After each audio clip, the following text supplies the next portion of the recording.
It is early evening right now at the Baikonur Cosmodrome in Kazakhstan, where at this very moment, an American astronaut, a Russian cosmonaut, and the first ever astronaut from the United Arab Emirates are sitting aboard a Soyuz spacecraft perched 160 feet above the Soyuz booster and ready to launch less than an hour from now at 8:57 a.m. Central Time, 6:57 p.m. in the evening over in Baikonur. Right now, we're going to get you a live view, or we'll get it to you very soon. You can see in the top right of that board, and they're sitting on a Soyuz rocket on site number 1, the launch pad in Baikonur. That's the historic 1961 launch site of Yuri Gagarin, the first human to ever travel into space. This is going to be the last launch of a crew from Gagarin's launch pad for the next couple of months, while engineers down there renovate Site 1 for future crewed launches on an upgraded Soyuz 2.1A booster. And that actually made its first flight with an uncrewed Soyuz a little bit later, or a little bit earlier this summer, traveling all the way up to the International Space Station and back down to Kazakhstan. The next Soyuz launch to the station in spring of 2020 is going to be the first crewed flight on that Soyuz 2.1A booster, and that's going to be launching from Site 31 down in Baikonur. Today, though, a team of launch controllers are watching over the systems aboard the rocket, which at this very moment is fully fueled and ready for launch, not tracking any issues so far throughout the day. That they began fuel and oxidizer loading all the way back at 5:52 a.m. Central Time, 3:52 p.m. in the afternoon out at the launch site in Baikonur. That was completed just about 2 hours later. I do want to say good morning and welcome you here to Mission Control Houston. I'm NASA's Dan Hewitt, and I'm going to be taking you through today's launch and all of the subsequent phases as the Soyuz arrives at the International Space Station a little bit later this evening. Again, we're going to be here in the International Space Station Flight Control Room, where the team's going to be watching over the Expedition 60 crew and all the station systems, and they're going to be preparing to support the arrival of the Soyuz MS-15 vehicle. Station population is going to increase from 6 all the way up to 9 with the addition of our 3 new crew members. It's NASA astronaut Jessica Meir over there on the right.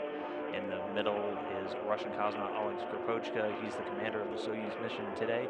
And on the left there is Hazzaa Almansoori. He's an astronaut from the United Arab Emirates and a spaceflight participant, making a short taxi flight up to the station. Once they arrive, it's going to mark the largest the station crew has been since September of 2015. We actually had 9 crew members on board during a 7-day period during Scott Kelly and Mikhail Kornienko's year-long mission. These 3 are about to begin a planned 4-orbit flight to the International Space Station, set to dock approximately 6 hours after launch at 2:45 p.m. Central Time today, or 12:45 in the morning on September 25th, Thursday, over there in Baikonur, where their colleagues, friends, and family members of the Soyuz crew are going to be watching the events unfold. Right now, standing out at a site just about a mile away from the launch pad, ready to watch them ride into orbit. The spacecraft is going to be docking with the Russian segment. It's actually going to go to the very back of the station to the aft port of what's known as the Zvezda module. You can see in the lower right of the station here on this shot. It's that Soyuz MS-15. And they're going to be joining the current station residents on board. There's some NASA astronauts, Christina Cook and Nick Hague, and Russian cosmonaut and space station commander Alexei Ovchinin. They arrived aboard the Soyuz MS-12 spacecraft back in February. Also on board, NASA astronaut Drew Morgan, Russian cosmonaut Alexander Skvortsov, and then European Space Agency astronaut Luca Parmitano. Those 3 have been on board since July. Parmitano, who's in the top left of that picture there, is going to be taking over as the Expedition 61 commander on October 3rd when Hague, Ovchinin, and Almansoori undock and make the trip back home aboard the Soyuz MS-12 vehicle. For now, though, here in Houston, the team in Mission Control are going to be monitoring today's launch, getting updates on the flight from the ground to the station from their Russian counterparts. And it's going to be Flight Director Ed Van Sykes. You can see a few more people in the room than normal. The gentleman standing up there is Royce Renfrew, the outgoing Orbit 1 Flight Director. On the very bottom is Ed Van Sykes in the blue shirt. He's going to be the Flight Director for this trip today. And just above them, the red, that's Don Pettit, the outgoing Capcom, and Diane Daly, the NASA Capcom for Orbit 2. We should be hearing her voice a little bit later this evening. During the Soyuz's climb to orbit, tracking and telemetry is going to be downlinked to ground stations along the flight path. and then actually routed over to the Russian Mission Control Center. We're getting a live view from the camera right here that's located just outside of Moscow. One quick fun note though, we are going to try and stop and take a few questions during today's launch broadcast, but also during the phases a little bit later when we get to the docking and the hatch opening show. So if you have any questions you want to ask, go ahead and hop onto Twitter and use that hashtag AskNASA. We'll try to get through as many of those as we can. Today's launch actually marks the first flight into space for NASA astronaut Jessica Meir, and the first for spaceflight participant Hazzaa Ali Almansoori of the United Arab Emirates. This is actually the third flight for Russian Cosmonaut Soyuz MS-15 commander Oleg Skripochka. For now, why don't we get to know our crew a little bit better? We'll start off with Jessica Meir, NASA's next astronaut to fly into space. The thing that's always driven and excited me is exploration in general. So I think I've always been attracted to these extreme environments, places where fewer people have been, where conditions are a little bit more harsh, a little bit more rare, and really extreme in general. I went to the Antarctic 5 times. 4 times was for my PhD research. And the work that we were pursuing then in the Antarctic was looking at the diving physiology of emperor penguins. They use this really big drill to create a hole in the ice, and so you enter the water through that hole in the ice. The first time you go diving through the sea ice hole, you really never forget the feeling. The water down there is a constant -2 Celsius, so 28 degrees Fahrenheit, and you can see rays of light coming in from any crack or hole anywhere around the area. And that's where you start realizing all of the color and the beauty in the Antarctic is. It's just an extraordinary experience, and the things that I saw underwater there is definitely the most remarkable and exceptional diving I've ever had. One of the things that we use for training for spaceflight for astronauts from all of our partner agencies is training in analogs. So if you try to think, what are useful training platforms on the Earth? How do we replicate all of the characteristics of a space mission? One of the analogs that the European Space Agency developed is called CAVES, and it's a technical caving mission. So the CAVES training mission was in this very extraordinary cave in Sardinia. So you would sometimes be crawling through a hole that when you see it in the distance, you don't think there's no way that you could even fit through that. You know, one at a time, we would take off our packs and sort of shimmy like a snake through these tiny, tiny little holes. And then all of a sudden you would come out into this room, this cathedral with a 100-meter granite wall. I mean, it was really just extraordinary. And then we would go on daily excursions, doing scientific experiments, exploring, mapping the cave. So all really similar things that we would do when we finally get to the point of exploring another planet, for example, as astronauts. And then also emphasizing all the other skills that we use on the International Space Station. The other connection that's really important to me is that all of these environments involve natural phenomenon on our planet. So it all goes back to my interest in biology, looking at this remarkable diversity in the animal kingdom with my previous research, exploring all of these amazing landscapes and ecosystems on our planet, and then eventually when I have the most extraordinary of any view, when I'll be on the space station in a couple months, looking down and seeing this magnificent planet Earth and seeing the beauty of our planet and really understanding how special it is and how fragile it is and how important it is to protect it, to take good care of our home planet, to protect our oceans, to protect the land, and to be really a good steward in our universe.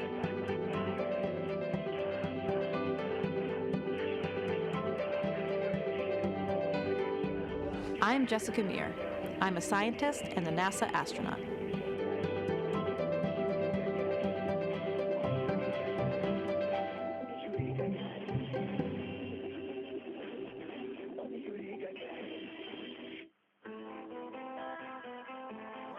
In Caribou, Maine, NASA astronaut Jessica Meir holds a Bachelor of Arts in Biology from Brown University, a Master of Science in Space Studies from the International Space University, and a doctorate in Marine Biology from Scripps Institution of Oceanography.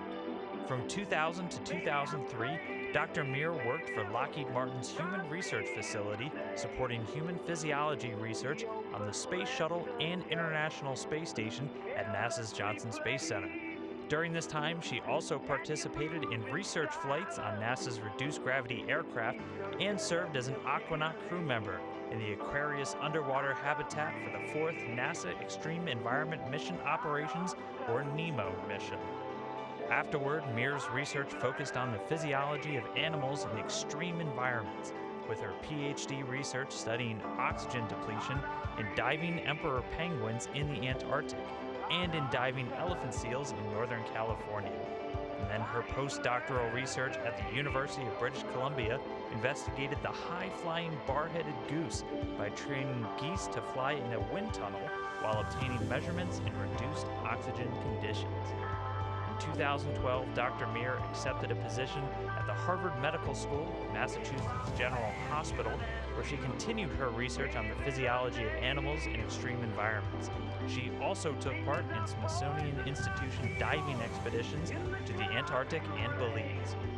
Selected in 2013 to become an astronaut as part of NASA's 21st astronaut class, Meir completed her training in 2015. She'll be in familiar company when she arrives at the station, joining 3 of her former astronaut classmates, current station residents Nick Hague, Christina Cook, and Drew Morgan. And that was a little bit more about Jessica Meir, the NASA astronaut flying today. She's going to be seated to the left of the Soyuz commander and the Russian cosmonaut on today's flight. Roscosmos cosmonaut Oleg Skripochka is returning to space for the 3rd time today. Born in Novosibirsk, Russia, Skripochka was a member of the Young Cosmonauts group while he was a student at Zaporozhye Physics and Mathematics High School number 28, graduating in 1987.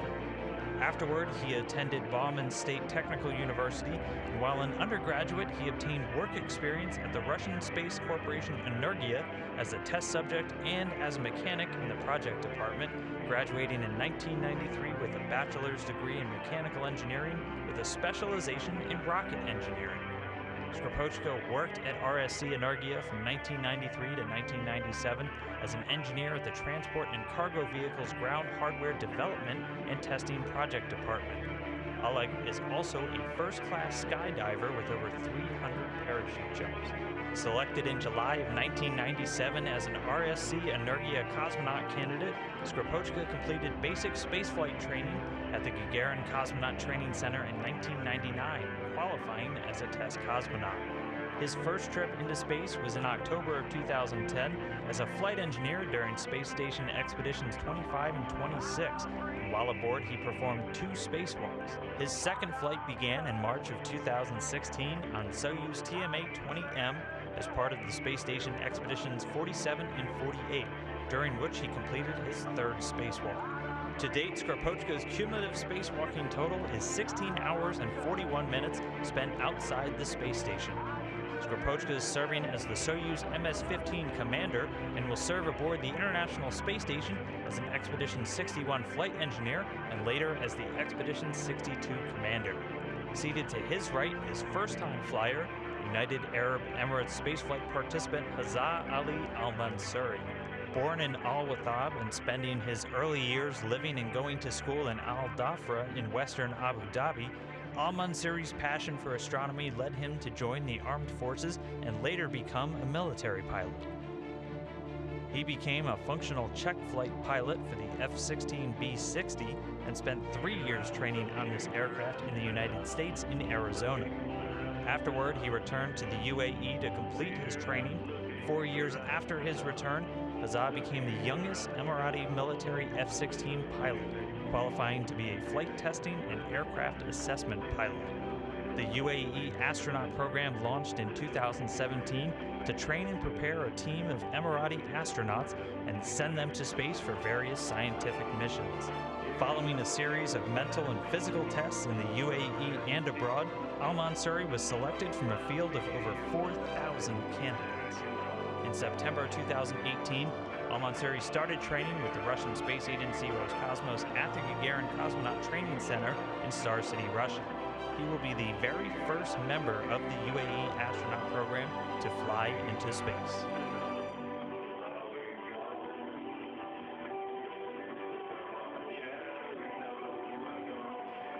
This is some recorded video from a little bit earlier today as the 3 crew members got prepared, woke up in the Cosmonaut Hotel and got ready to make their way out to the launch site. The crews were woken up at about 11:57 p.m. Tuesday night Central Time, 9:57 a.m. in the morning over in Baikonur, which is about 9 hours prior to the launch. They participated in all of their final pre-launch activities, and all that begins at crew quarters. What you're seeing here is a pretty old tradition of before departing for the launch pad, the crew members go through a ritual of autographing some of the doors on the rooms that they occupied at the Cosmonaut Hotel in Baikonur. You can see just one set aside here, all 3 crew members getting a chance to sign their name, and all those other signatures are from crew members, NASA Roscosmos, and all of the international partners from over the years. They also get a blessing here before they depart from a priest of the Russian Orthodox Church. Earlier in the week also takes time to go out and bless the rocket itself at the pad, the various pad workers, and even some of the members of the media that will generally gather to document these launches. Following that, they stroll out from the Cosmonaut Hotel down a line, down a sidewalk lined with friends, family, well-wishers, program officials from the various space agencies before they make their way onto the bus. This is one of the last several times that they get a chance to see all of these folks before they load into the rocket. They walk out to a traditional song that's played every single time, and the Russian name for it escapes me at this moment, but a lot of tradition surrounding all of these launches in Baikonur, as they have again been launching from this area since the 60s when Gagarin made that first leap into space. So for the prime crew, it's on to one bus, the purple one here, and the backup crew follows behind in another large bus. They're accompanied by a lot of the flight surgeons and doctors. Again, you can see a large mass of people there gathered outside of the Cosmonaut Hotel. This all taking place a little bit earlier this morning at about 2:57 a.m. Central Time, 12:57 p.m. over in Baikonur. It's about a 40-minute ride from this hotel actually onto the Cosmodrome itself, where they head over to what's known as Building 254 inside the Cosmodrome. That's the integration and suit-up facility. So getting a chance to wave a pose there from Hazzaa. Again, you can see a pretty large crowd gathered there. NASA Public Affairs Officer Rob Navy is sneaking into view real quick there, but getting their first departure from this hotel. Again, it's about 40 minutes from the hotel onto the Cosmodrome. It's very sparse area, as obviously you're launching rockets, you don't want a lot in that area. It's a very vast and open Kazakh steppe, and then they arrive here in building 254. Once they get to the actual suit-up and integration facility, it's time to get into these launch and entry suits, and this is called the Sokol. It's the white suit. You can see Oleg Skripochka getting into it here. This is worn throughout all the different dynamic phases of flight, so they're going to wear it for today's launch, eventual docking with the International Space Station. Then the suits get put away and they get brought back out if they're ever flying in that Soyuz, either for a relocation or when they actually come back down to Earth.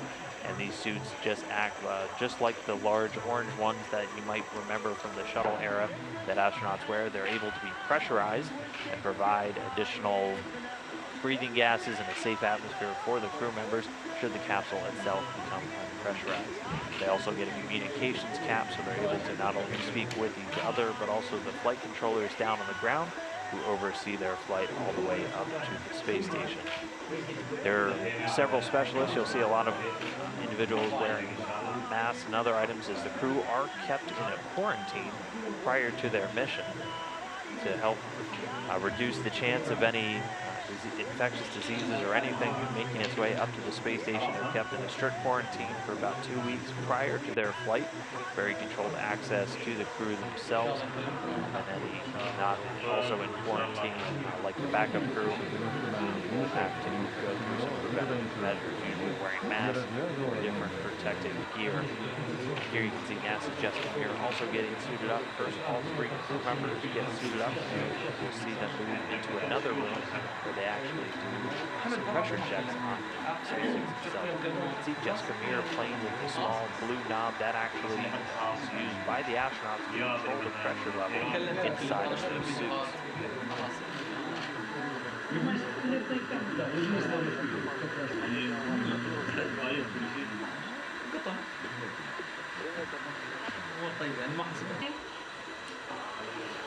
The backup crew right behind them. Tom Marshburn on the right there in the blue suit. He's been the backup of the last 2 flights. The backup crew helping the prime crew get ready for their flight, and they're also on deck to step in should the prime crew or any of the prime crew members not be able to make the trip. But again, after that initial suit up, they move over here, and then they get into actually a mock-up of an actual Soyuz C, and they go through and take turns having the suits actually pressurized. So you can see them close the visor, and the suits themselves will actually start to puff up, and that means they're being pressurized and filled with air. They do this to get a good leak check on the suit to make sure all of the seals are acting correctly. And this is one of the final steps before they actually make their way out to the rocket. You can see Oleg Skripochka there in the seat, his suit a little bit puffed up, and that means it's going through that pressure check. They do this again to make sure that their suits are free from leaks. This is also one of the final chances that the crew members get to speak to friends and family that have gathered. They're on the other side of this protective painted glass again to help maintain that quarantine.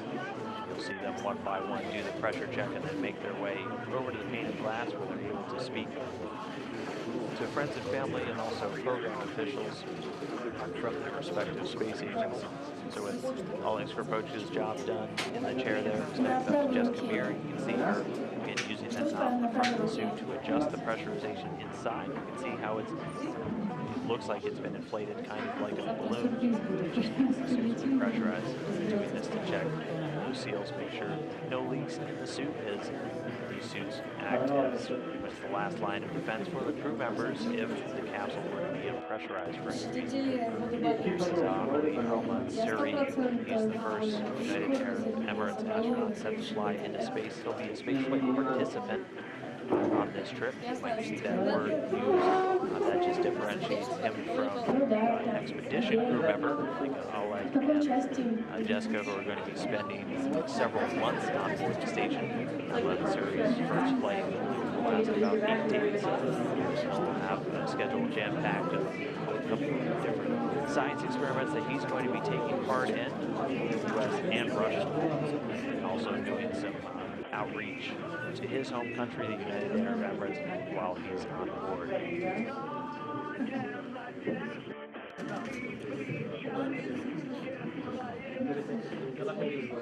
with all 3 crew members able to go through those leak checks, they make their way over to the chairs, which have microphones in front of them. This is, again, one of those last few chances for them to talk to their family members prior to making their way out to the actual launch pad.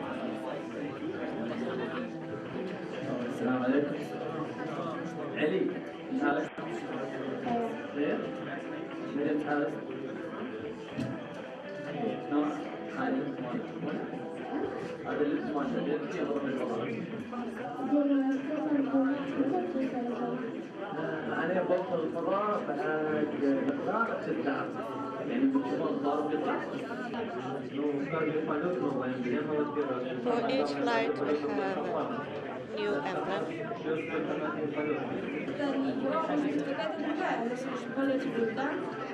But I was thinking you would have a completely different theme for your new flight. Well, it's a bit different.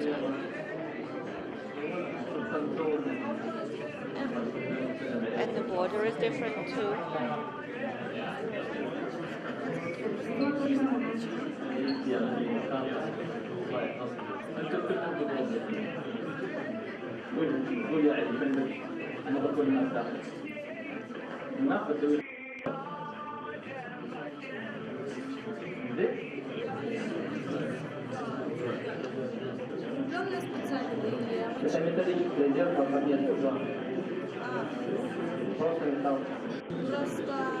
Is this something special? No, this is our nominal gear.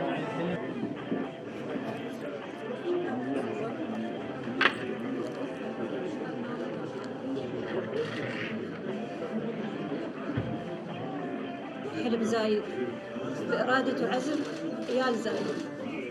اليوم أنتم نرفع لكم الراية بكشمير. الله يحفظكم ويبارك لنا فيكم ويوفقكم وترجعوا لنا إن شاء الله بالسلامة غانمين سالمين.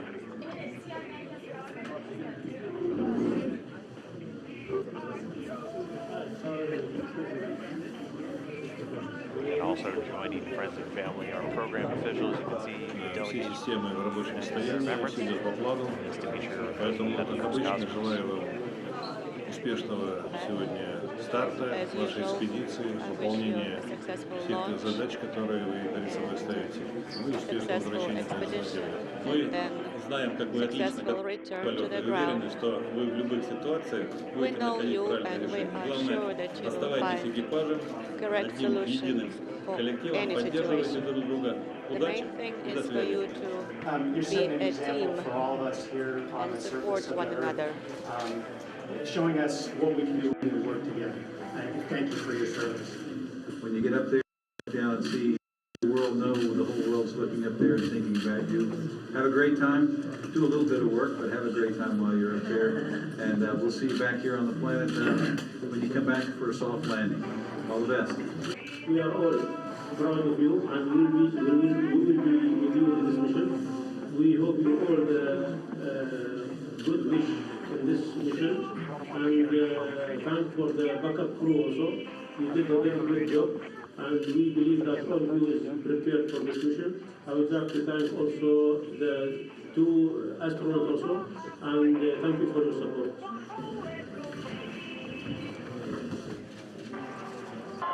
And two of those last three to speak were Kirk Scheiman, the International Space Station Program Manager, and Ken Bowersox, the NASA Acting Associate Administrator for Human Exploration Operations.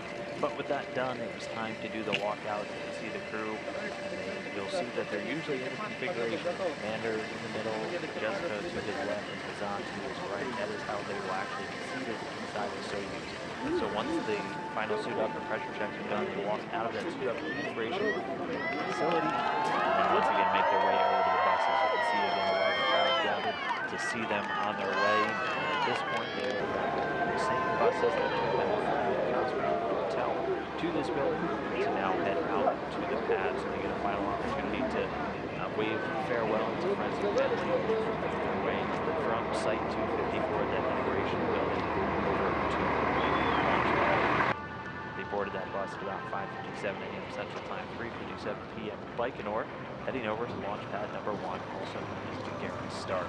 That drive takes about 25 minutes. They arrive at the pad about 6:22 a.m. Central Time, 4:22 p.m. Baikonur. Once there, they're helped off the bus by several officials, both Roscosmos and also NASA. You can see they're in attendance with their first ever astronaut.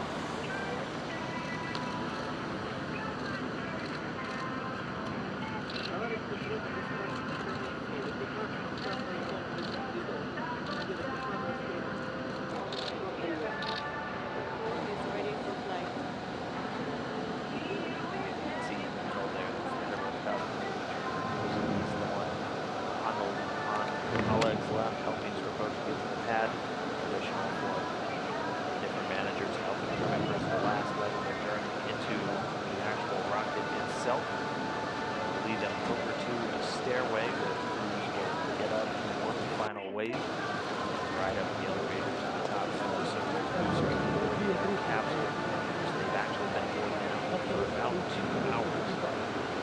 One more time going up the stairway. Final pad integration engineers right to the top, making the elevator ride up. For now, they are inside the Soyuz rocket. Be careful. Wave your hand carefully.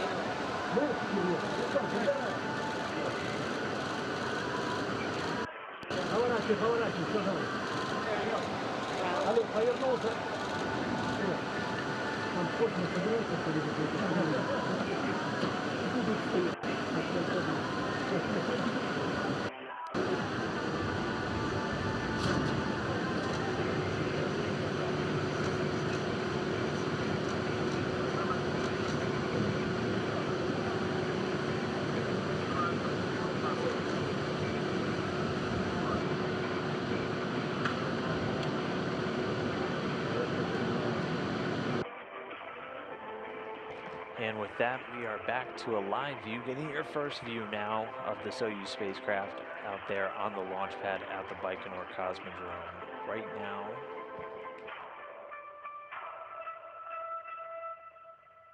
Right now we are 27 minutes, 22 seconds and counting away from the planned launch today of these 3 crew members heading to the International Space Station. Again, that liftoff scheduled for 8:57 a.m. Central Time, 6:57 p.m. in the evening over there in Baikonur.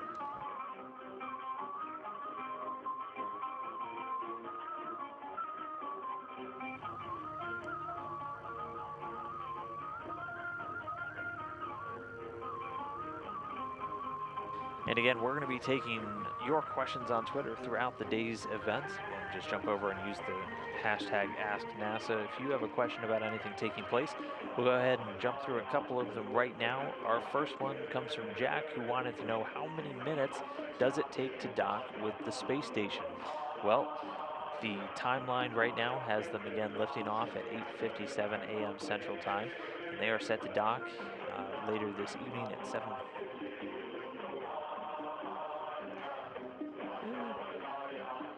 2:45 p.m. Sorry, doing some quick time zone calculations in my head. But from there, it's about 5 hours and 48 minutes and 4 seconds per the timeline. So that translates to 348 minutes from launch to docking. Thanks for the question, Jack. Our next question comes from Miss Whitaker's science class. She wants to know, or they want to know, if each astronaut has their own bedroom. So there are currently 6 crew quarters aboard the International Space Station. You can think of that as their bedroom. They're about the size of a phone booth or a very small closet. And, they have doors. There are 4 right now in Node 2 on the Harmony module, and also 2 over on the Russian segment, and that's what acts as the kind of crew members' bedrooms. I know a lot of people have been asking, well, where are the other people going to sleep? There are 9 of them. They do have additional sleeping bags, and all of the crew sleeps on the same schedule, so lights can be turned off in some of the modules, and you'll just have different crew members in those modules for the short duration that we do have 9 crew members on board. Our next question comes from Renee, who's asked, in previous crew changes, a crew left before a new crew launched, but now we're going to be extended to 9 for over a week. Is this a one-time thing, or is this going to be standard? That's actually, we're doing something that is known inside of the space industry as direct handover. So that's when you have a vehicle arrive while there are still crew on board. It has been done in the past. It was the common practice every single time when we only had 3 crew members aboard the station, because you would have 3 new crew members arrive before the other 3 left to maintain that constant habitation, which, again, if you've been keeping track, we've had people on board the International Space Station every single day since November 2nd of 2000. We're going to be celebrating the 20th straight year of humans on board starting next year in 2020, and during then these direct handovers were much more common. It's been a little bit more uncommon since we went up to 6, where you have 1 crew land and then another one launch, so you have a short period of time where you only have 3 crew members. For now, though, we are going to be up to 9. It's possible you will see more of these direct handovers once we start flying new commercial vehicles, also known as the commercial crew capsules, launching astronauts once again from the United States.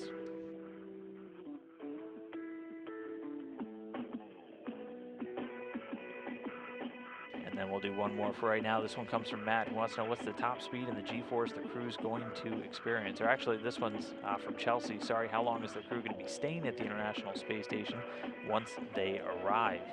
Thank you, Chelsea. It's going to be different for all of these different crew members.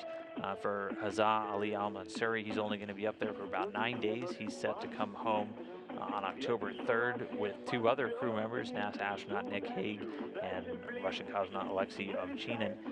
For Jessica Meir and Oleg Skripochka, they're going to be staying up to about 200 days, or a little bit over 6 months on board. They're going to be up there for a long duration. It's common for long duration expeditions to be about 6 months in length. That's been the common practice throughout the life of the International Space Station. You do have a couple of different durations sprinkled in there throughout. Nowadays, or over about the last year, about 200 days is the common length, but some are even starting to surpass that. For example, NASA astronaut Christina Cook, thanks to some seat swapping, is going to be staying on board the International Space Station over 300 days, doing a very long duration mission. She's actually going to be setting the record for the longest single space flight by a female astronaut. And she's going to be getting very close to the U.S. record for a continuous space flight, which Scott Kelly set back during the year-long mission of 340 days.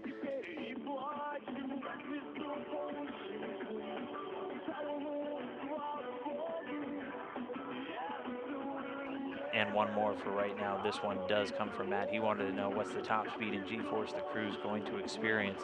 The ride uphill isn't too G-force intense. They'll usually get up to about 3 Gs on the ascent, but the eventual speed they're going to reach is that orbital velocity. That's the amount of speed they need to maintain an orbit or a circle around the Earth, and that'll eventually match up with that of the International Space Station, which is right around 17,500 miles per hour.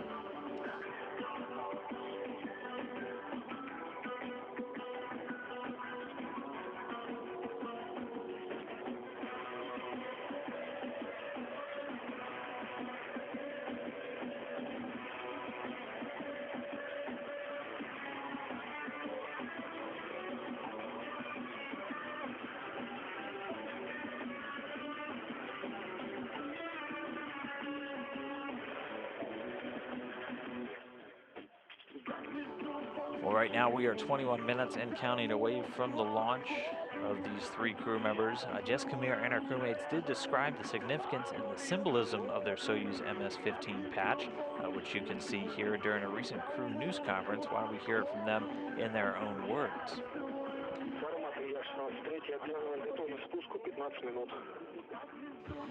Well, there were some of the key features for the Soyuz patch are the Arctic tern. По-русски это полатная крачка. And this is a bird that makes an incredibly far-ranging duration. For me, it's extra special because in my previous life as a physiologist, I studied birds and some migrations of birds, so I really like that element of the patch. And of course, that long-duration flying bird represents our long-duration mission and how special that is.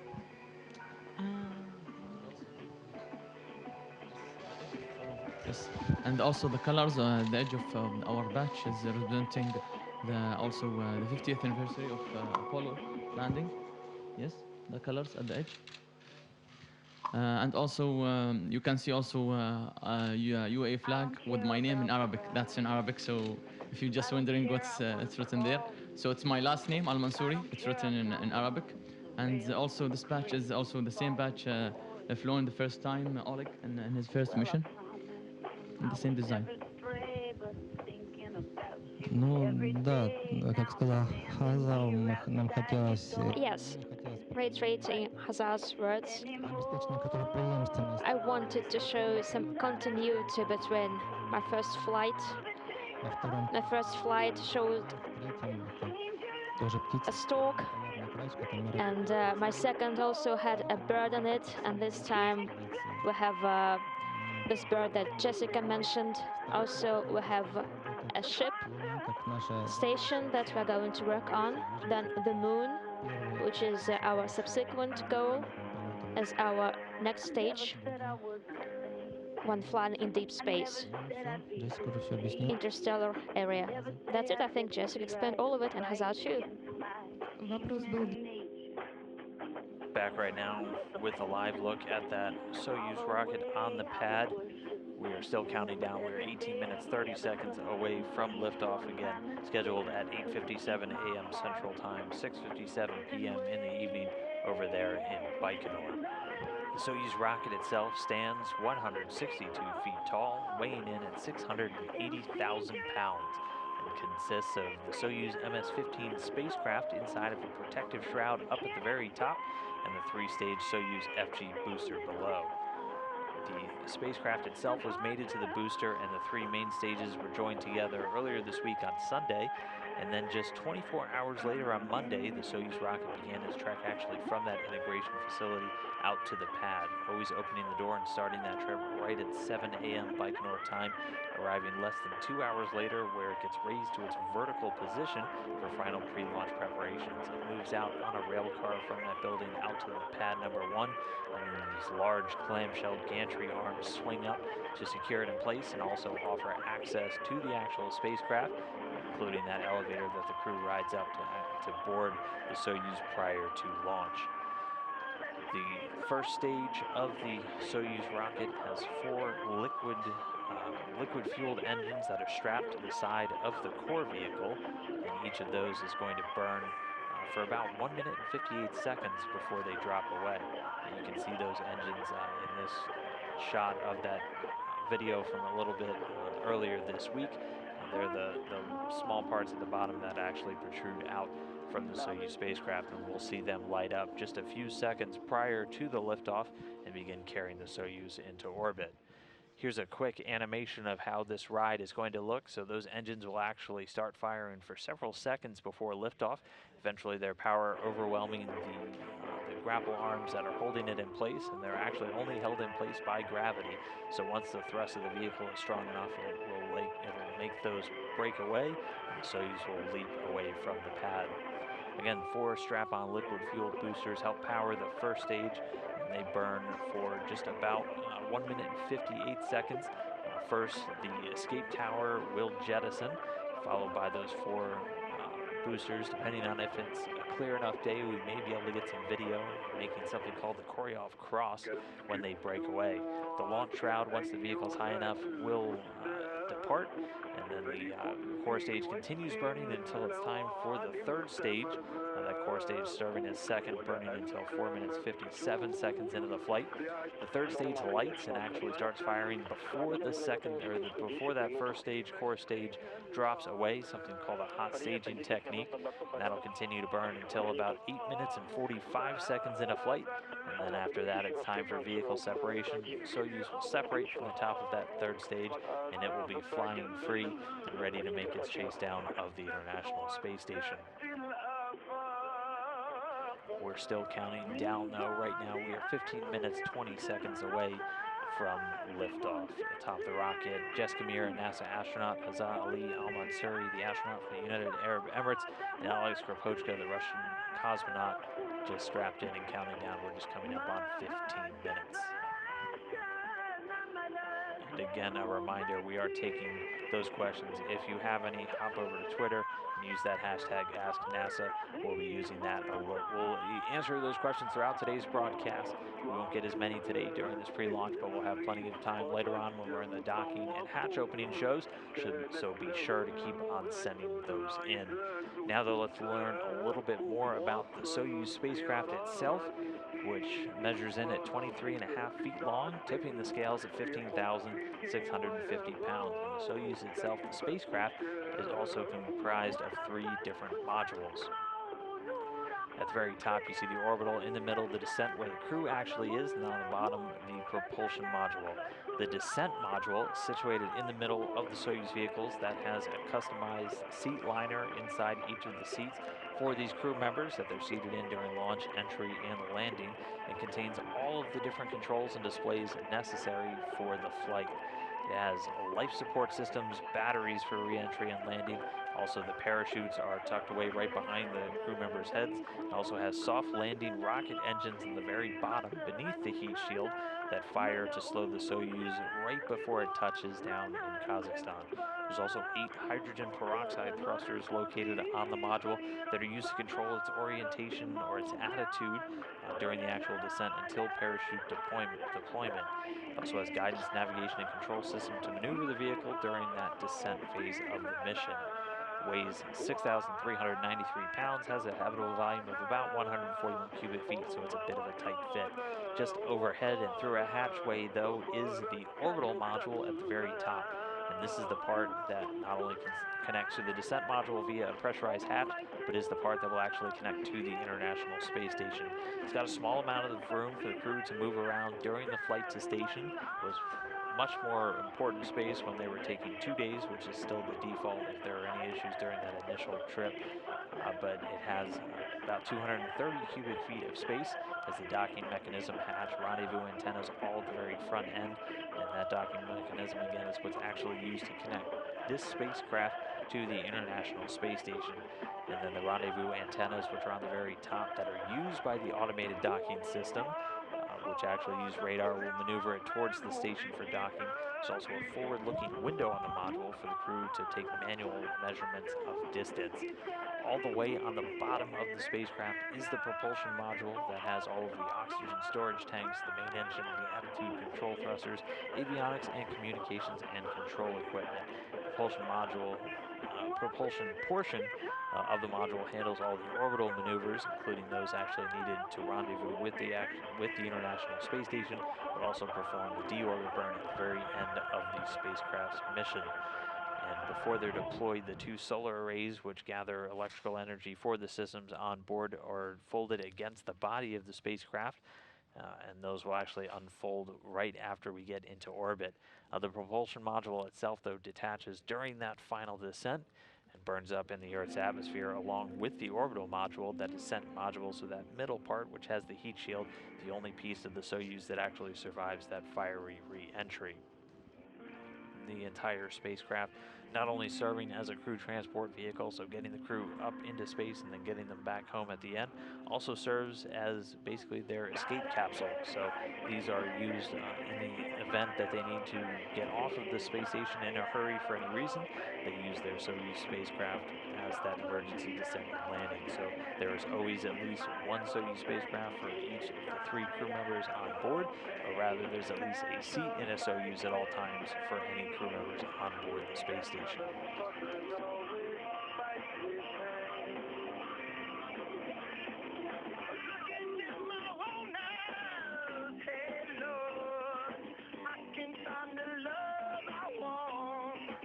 We are 10 minutes and 42 seconds and counting down to launch.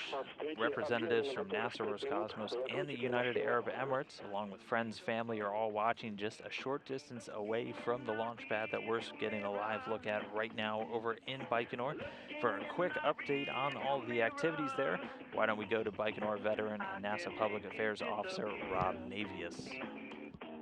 Dan, it is sunset here in the Central Asian desert, and the multinational crew strapped inside the Soyuz MS-15 spacecraft is set to begin its 6-hour journey to the International Space Station. Fall is in the air here in Baikonur, with the start of this mission in the offing, as Skripochka, Meir, and Almansoori are minutes away from blasting off in their Soyuz spacecraft in the final crewed launch of this year. After today's liftoff, the legendary Site 1, where Yuri Gagarin began his journey into the history books more than 58 years ago, will be temporarily closed for renovation and modernization to accommodate future human spaceflight launches of the Soyuz spacecraft on the upgraded 2.1A Soyuz booster. The NASA delegation for this launch is led by the Acting Administrator for Human Exploration, former astronaut Ken Bowersox. About 1,000 people from the United Arab Emirates are here to watch their native son, Almansoori, ride into their history books as the first Emirati citizen to fly in space. Against that backdrop, as we near the 19th anniversary of the start of a permanent human occupancy of the International Space Station, everything is in readiness for a ride into the sunset skies from this historic venue. That's it from the Baikonur Cosmodrome in Kazakhstan. Now back to you at Mission Control in Houston. Thank you, Rob. Getting some in-cabin views now of the Soyuz. In this view, in the bottom right corner, you're seeing the center seat. That's Oleg Skripochka, and then in the center of your screen, that is Hazzaa Ali Almansoori. He's seated in the right seat for today's launch, making his first trip into space, the third for Skripochka. We're about 8.5 minutes away from the planned launch time. Why don't we sneak in a few more Ask NASA questions? Our first one comes from Zyriel. Wanted to know, when's the last time 9 people were aboard the International Space Station? great question. It hasn't actually been that long. It was September of 2015 when there was a short taxi flight that brought up a Kazakh cosmonaut, and that was during the one-year mission for Scott Kelly and Mikhail Kornienko. So again, it was another really long-duration flight, and we had a crew member going up for a short, we call it a taxi flight, just about an 8-day mission. Our next question comes from Good Hope, who wanted to know, is there a possibility their flight path will be affected by the HTV-8 launch that just happened yesterday? No, it won't. This is something, as you can imagine, all of the different flight controllers look at very carefully.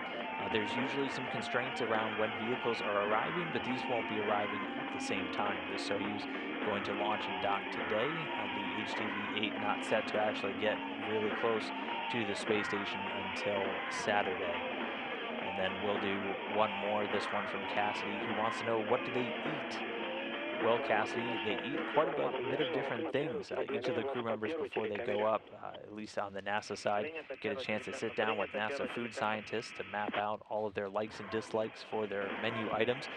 It's much more diverse of a menu than you might imagine, getting everything from shrimp cocktail to different pork chops, things of that nature. Food in space, not as you might imagine. They don't have the freeze-dried ice cream. We actually are able to send real ice cream sometimes, and most of their food not coming in tubes. It's dehydrated, so it actually has we call it a shelf-stable life, so it'll maintain taste and nutrition for up to 2 to 3 years.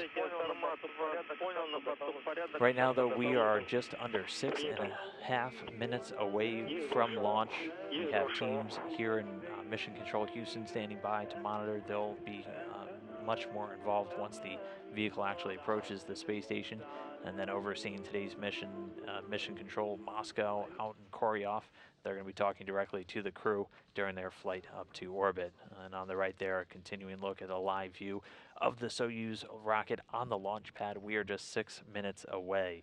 At this point, all of the pre-launch operations are complete, and the countdown, the first and second stage engines are ready for launch. They've confirmed that they've gotten telemetry from the rocket, indicating that all the primary and backup systems are ready to support.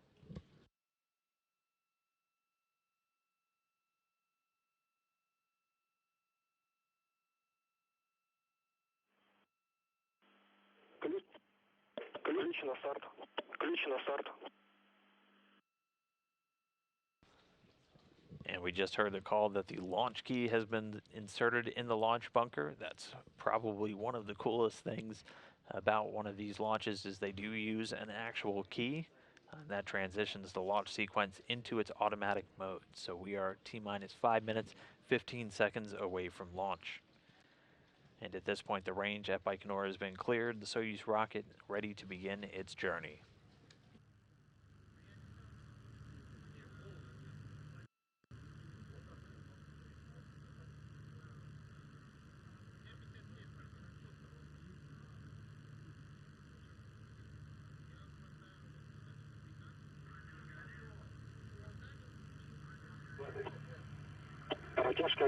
Ground measurement system is activated by Run 1 command.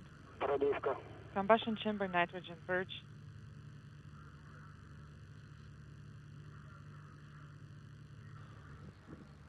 We are T-minus 4 minutes, 30 seconds at this point. Fuel lines to combustion chamber being purged with nitrogen, so using a nitrogen gas to blow out any remaining vapors of fuel or oxidizer that may be in those fuel lines.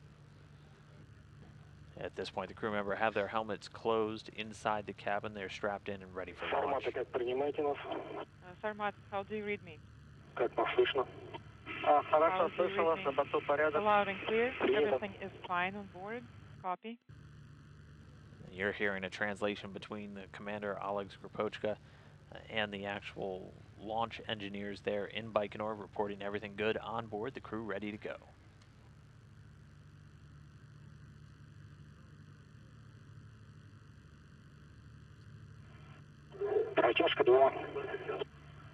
Ground measurement system is activated by Run 2 command.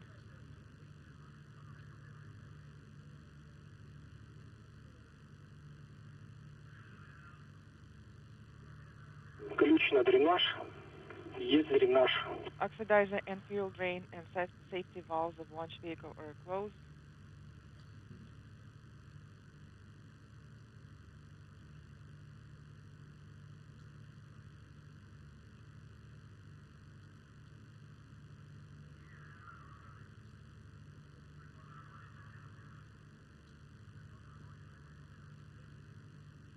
And just passing the 3-minute mark now away from launch. All the cockpit displays inside the Soyuz are lit up and ready for cosmonaut Oleg Skripochka to keep an eye on during today's flight. All the onboard systems are switched over to onboard control, continuing to march down 2 minutes 40 seconds away from liftoff. Repress.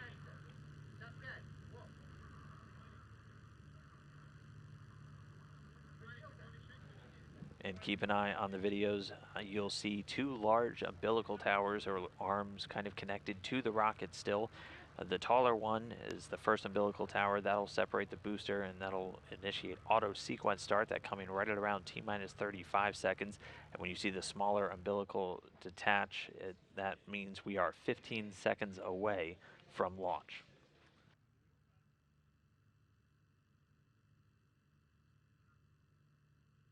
And T-minus 2 minutes from launch.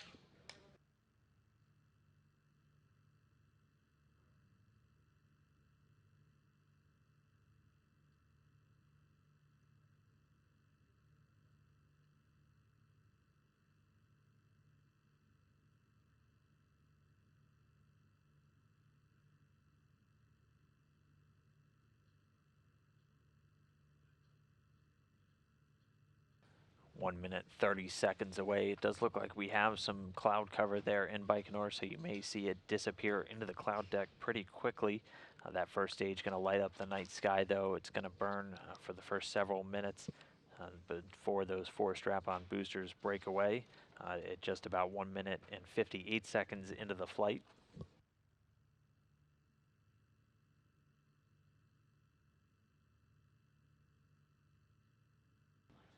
One minute and counting.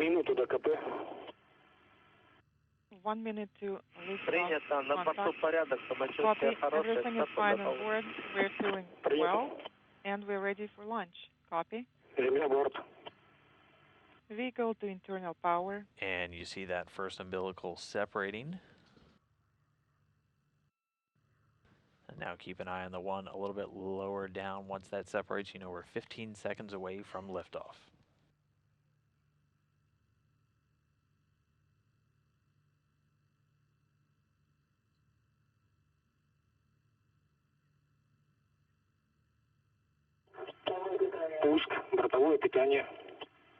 Auto sequence initiated. Auto sequence start. Second umbilical separating. T-minus 15 seconds. You can see the engine starting to fire.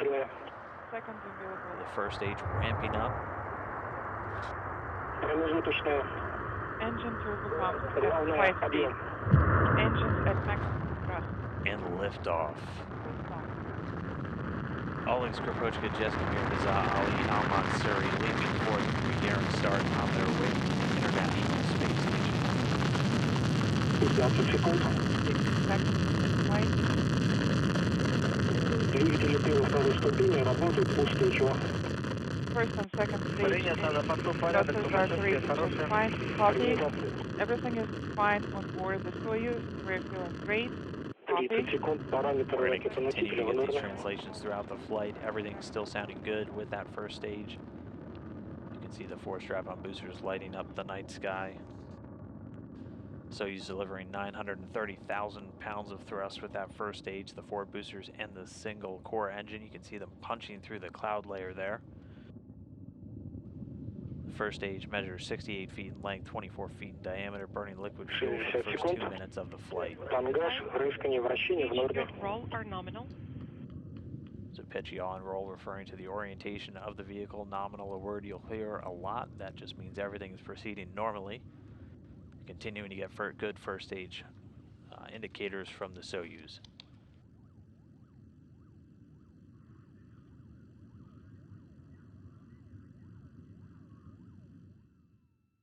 Things looking good inside the cabin. You can see Jessica Meir at the top of your screen. Oleg Skripochka at the bottom there in the commander's seat. First and second stage thrusters are operating nominally.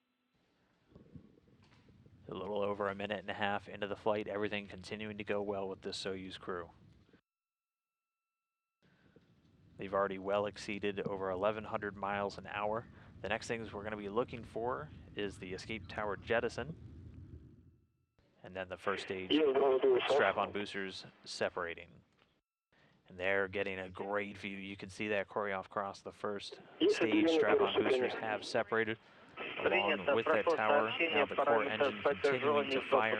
Soyuz already at an altitude of about 28 statute miles. Nominal. Copy. Everything is nominal on board. We are feeling great. Copy.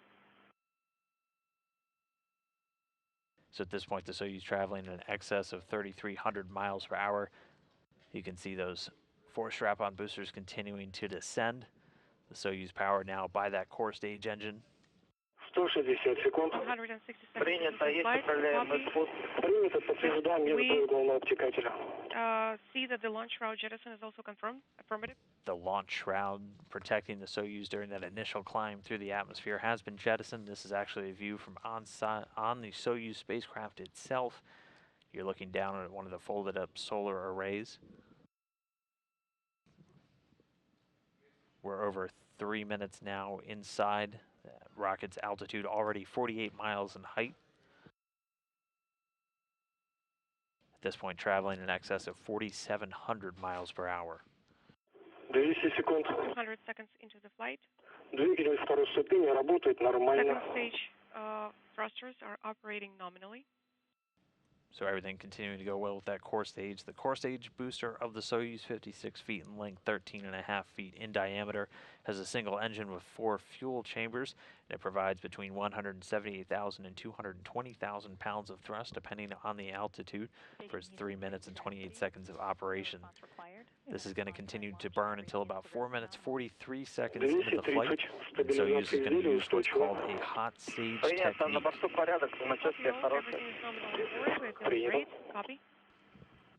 Reports everyone doing well on board, everything continuing to go well. Again, that hot stage technique will actually see the third stage start to fire while the second stage is still connected. It has a lattice-like structure between the 2 stages, allowing the exhaust to escape, and that allows then the core stage to drop away, with the third stage already powering the Soyuz into its initial orbit. Параметры конструкции ракетоносителя в норме. The launch vehicle Ожидаем parameters are nominal. We are standing by for GK2. Second stage shutdown.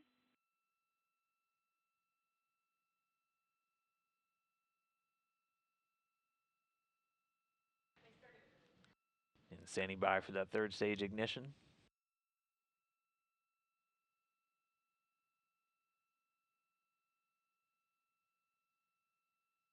And confirmation, second stage has shut down and separated. The Soyuz now being powered by that third stage engine. Command out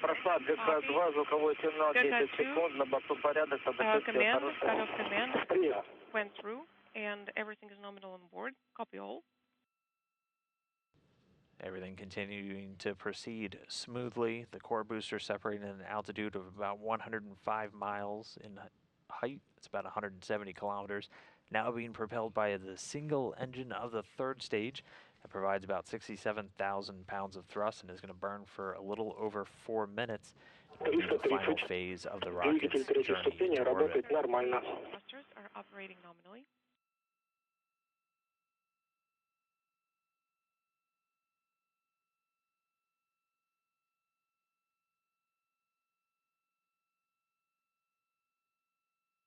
Again, this is a view looking back towards the end, and that'll be cutting in and out this an animation of what's taking place right now. That third stage engine going to continue to fire and carry the vehicle into orbit. This is actually a view you're seeing one of the folded up solar arrays. That, and along with a series of antennas, will deploy shortly after the Soyuz makes its initial orbit.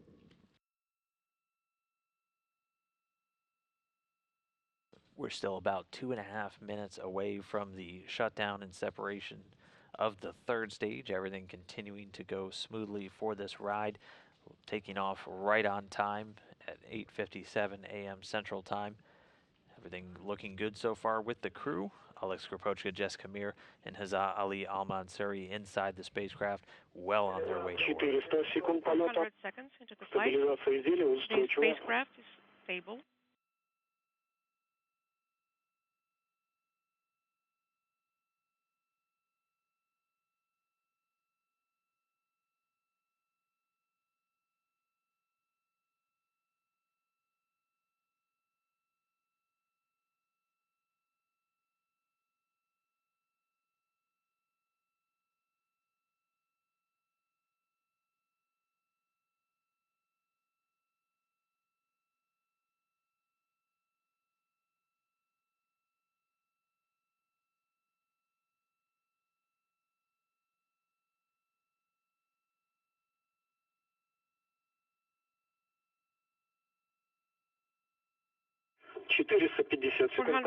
Полет нормальный. The flight is nominal.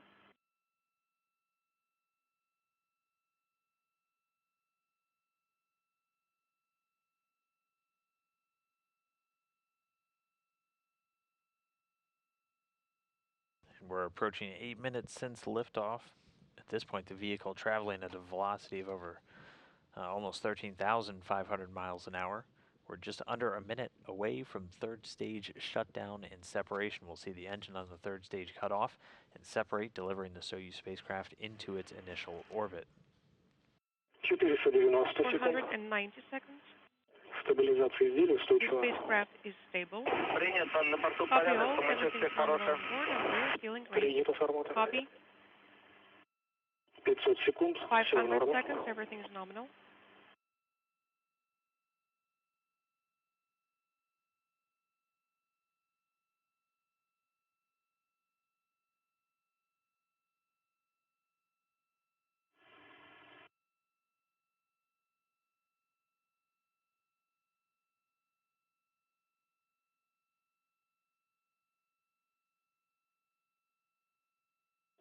Есть ГК-3. GK3 command is cut off. Getting a spectacular view there. You see the third stage separate and fly away. And Sarmat, congratulations. We're handing you over to Moscow. Sarmat, Moscow. Отвечаем. Спасибо, Штатскому. Go ahead. Третьему Сарматы. Отвечаем, чтобы Москвы. Go ahead, Moscow. How are you feeling? We're standing by. Выведение контакта отделения прошли штатно. Самочувствие Everything хорошее. was nominal and we are great. And we are working from pages 35 through 39. Copy all. And we are standing by for the first measurement for page 36. And just like that, 3 new crew members now in outer space, the third stage separating, and we did get a good report that all of the solar arrays and antennas have deployed. So a spacecraft in good health now in orbit around planet Earth. Russian cosmonaut Oleg Skripochka, NASA astronaut Jessica Meir, and your United Arab Emirates astronaut Hazzaa Ali Almansoori now in outer space and beginning their chase down of the International Space Station. Принято. Copy all. РПВ закрыли?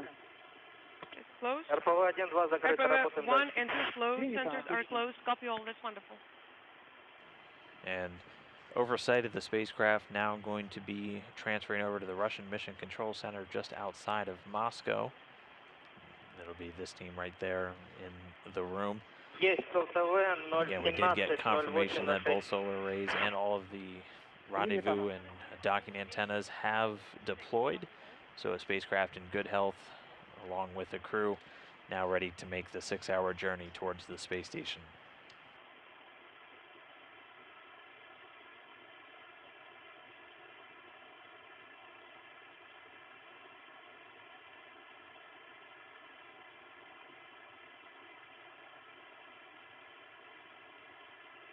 Сарматы, получаем картинку. Sarmat, we can see the image. И ждем от вас первый замер. And we're standing by for the first measurement for page 36 from you.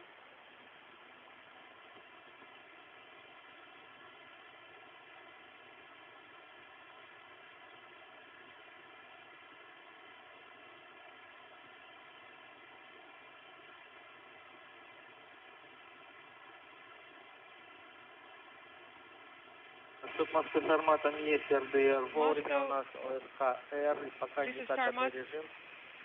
RDR Принято, Сармат, was да. nominal and on time. Copy.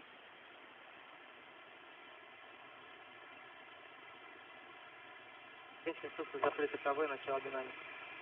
FFS are closed. Copy.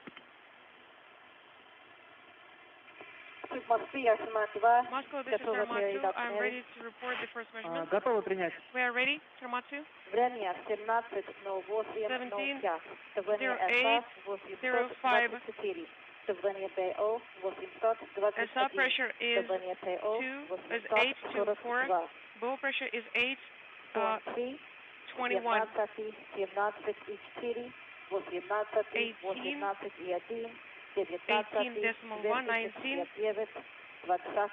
269, 20, 23, 20, 1, 3, 2, 1,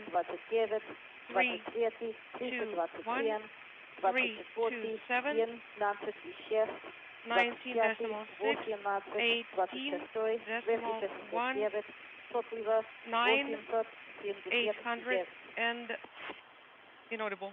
Приняли Сармат 2, Copy all, данные Sarmat 2. записали. We have written down all the data. По странице 39 прошел To page 39, курса 2, курса 1, Course без 1 and 2 замечаний, tests есть курс 1 вращения. Tests were underway. Copy all. And student test was also underway. Copy. Принято. Copy all, Sarmat. Построение ориентации МС-3, постройка зеркал и КВ. We are building the attitude right now. Сарматы, конец Sarmats, этого сеанса связи at the end of this compass 17:18. at Начало 17:18, следующего сеанса связи 18:29. we will discuss what we'll do during the next compass that will start at На всех витках 18:29. включение и отключение скрин связи с ПК. Напоминаю также, не забудьте по концу этого сеанса связи отключить средства связи Г4 и ВП1. And don't forget to send Также к следующему G4 and сеансу VP1 связи command. выполнить подготовку к тесту ручного управления после маневра номер Manual control 1. test Это короткая схема, will be performed страница during 45, шаг 1. the next И compass, that is время page запрета 45, ИКВ по этой step 1, странице 18:32:00. and Как приняли? IKV inhibit on the same page is at 18:32:00. How copy? Copy all. Также для информации Also по for your странице information, for 41. page 41, Время ориентации на спутник ТСР satellite attitude с or satellite time 17:41 is по 18:41 18:01. through Как приняли? 18 inaudible. еще раз. Come again, I did not Время quite catch that. ориентации ТСР 17:41 17:41, 18:01. 18:01. That is the satellite time. 17:41, 18:01. 17:41, И 18:01. That также is the ждем good от вас copy. 5-минутный замер. And we're standing by for the next measurement.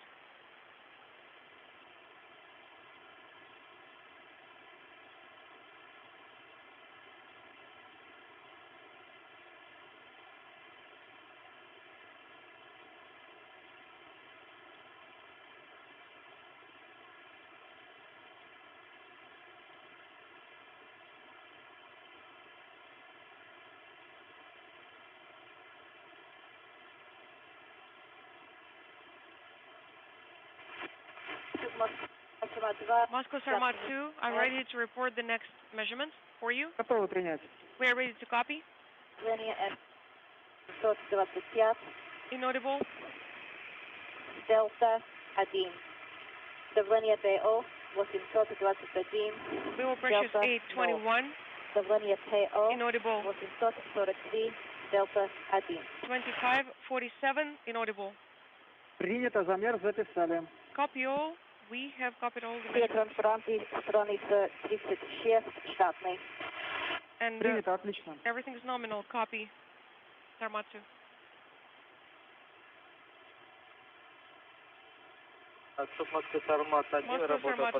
So again, the crew now in space. You can hear them running through a number of different system checks on board the Soyuz. We are going to take a couple more hashtag Ask NASA questions. This one from Gurman wanted to know, does NASA ever answer the hashtag Ask NASA questions? And I can definitively say yes, Gurman, yes we do. Our next one comes from Harvard Elementary. Some 4th grade students wanted to know, what do astronauts do for entertainment while in space? It's actually much cushier now to be an astronaut than it was even years ago. The astronauts have access to internet while they're up there, so they also have books. They can read things online. We have TV and movies made available for them. They also have several instruments usually on board the space station, so plenty of ways to stay entertained while they're spending very long durations in space. Our next question comes from Chris. Wanted to know, how long does it take to train to go to space? It depends on the mission. For most of these astronauts that are going up to do about 6 months to a year in space, they'll spend about 2 years training just for that mission.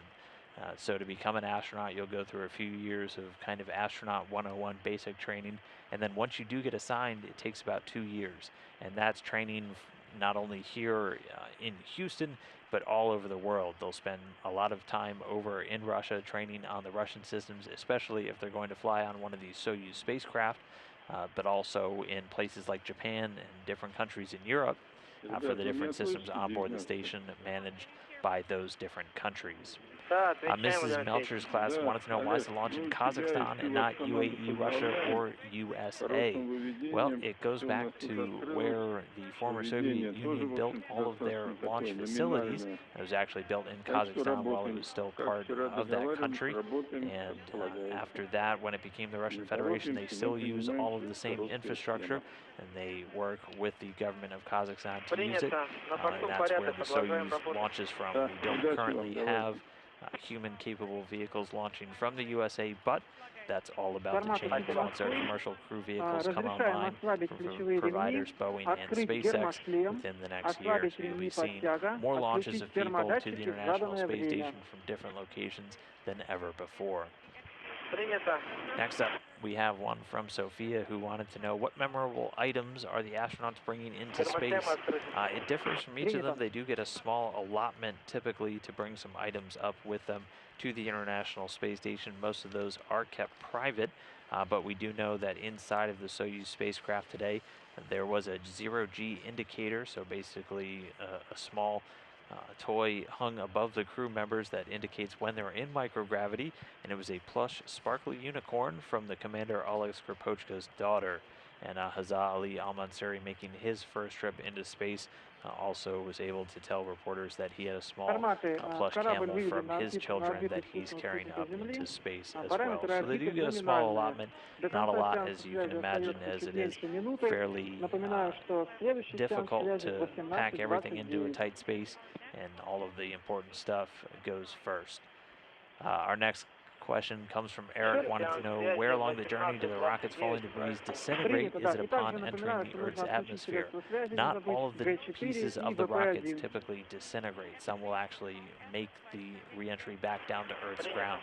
That's one of the main reasons why the Russians chose Kazakhstan, is there are very vast stretches of uninhabited land where you're not going to have to worry about those rockets coming down in anyone's backyard.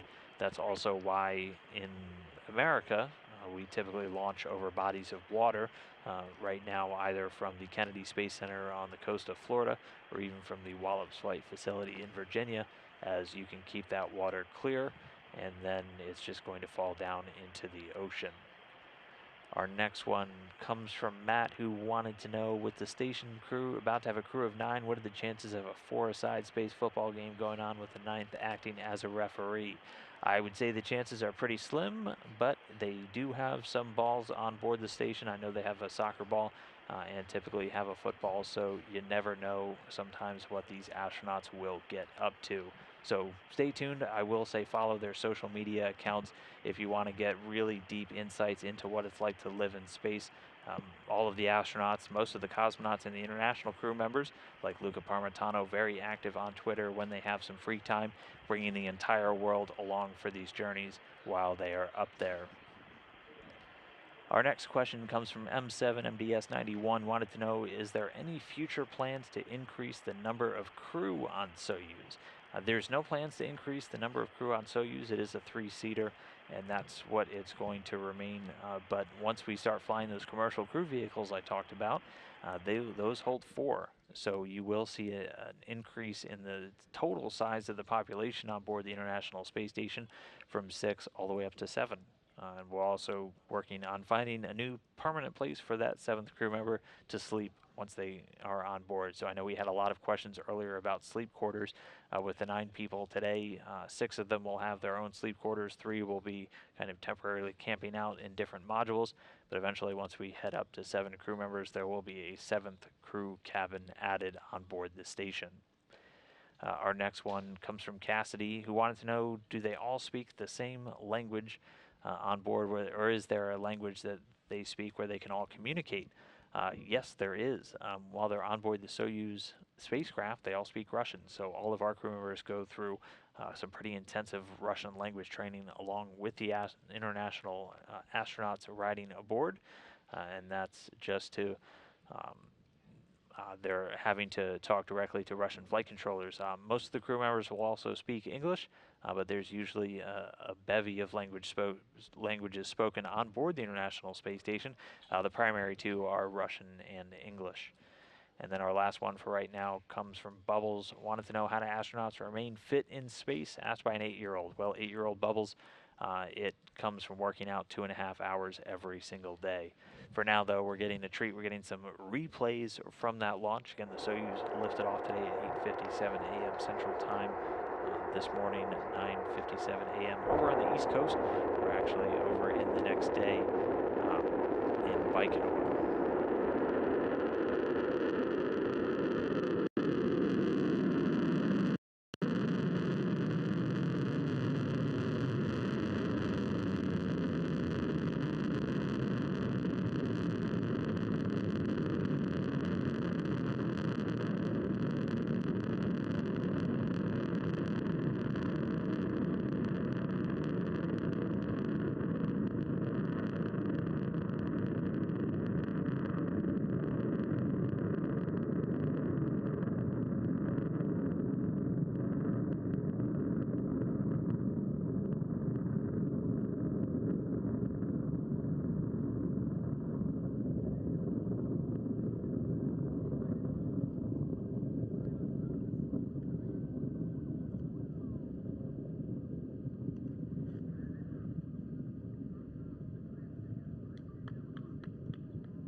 королевский крест.